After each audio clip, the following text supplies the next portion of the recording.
Society organizations who are seeking to sensitize voters on which political party has the best proposal on the management of Ghana's petroleum resources have expressed fears that any further delay in the release of party manifestos could be a threat to decisions of voters. The executive director of Penplusbytes, Kwame Ahiagbenu, expressed the concern during the launch of a national election project in Takoradi that focuses on amplifying the issues of oil and gas in the electioneering period. The Election 2016 project by Penplusbytes is a Ghana Oil and Gas for Inclusive Growth GOGIC-funded project with the aim of amplifying oil and gas issues in the electioneering period. The project's goal is to engage citizens, policymakers, civil society groups and politicians on making issues on oil and gas part of the election campaign discourse and taking the political parties to task. Joseph Winfo from Financial Accountability and Transparency Africa asked Ghanaians not to neglect their democratic responsibility and right towards the management of the country's natural resources as they claim other responsibilities and rights under the current democratic dispensation. Yes, we have freedom of speech, freedom of assembly, freedom of worship, but the most important, which is effective management of the resources of the nation, it forms part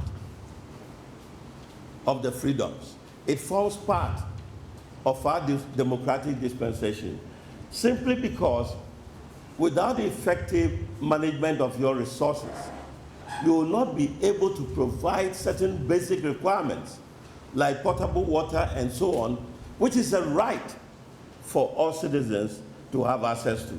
And now that we are at what we call it, election 2016, is oil and gas an issue that should be taken into account during this election 16.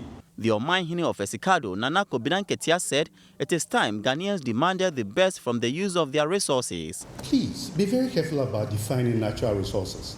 A resource is something you add value to yourself to enhance your well-being. If your resource is shipped out to another country, then it's their resource. They come and take it in the raw state and take it out. It is their resource, not your resource.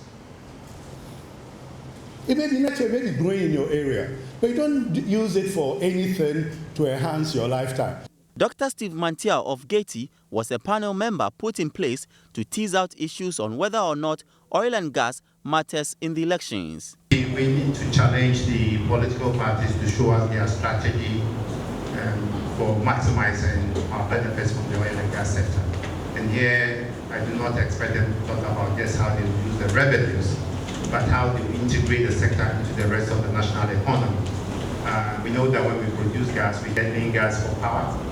We get LPG, we also get condensates, and the condensates is the raw material you need for fertilizer manufacturing. I checked, the last time I checked, across the continent, there is no single fertilizer manufacturing plant. Dorcas Ansah of GOGIG said the project hopes to inform the voter to make the best of choices. However, Kwame Ahiagbenu of Penplusbytes says the project's success will largely depend on early political manifestos releases. For us, the manifestos are very important and we are demanding for it. I believe that the political parties are not very responsible if they don't issue those manifestos, because it's some form of documentation, some form of tool we can use them to use to hold them to account. So in the absence of manifesto, it's going to be very difficult for us to do this work effectively. This is what a participant had to say about the GOGIG Ghana election project. I think it's going to help because, one, with the oil and gas issue and concern of the election 2016, I think it matters most. But then for now, we don't know because most of them have not bring out their manifestos for now. A report by Kwesi Enim, Viasat 1. Also in business, Ghana can now access the Millennium Challenge Compact 2 funds despite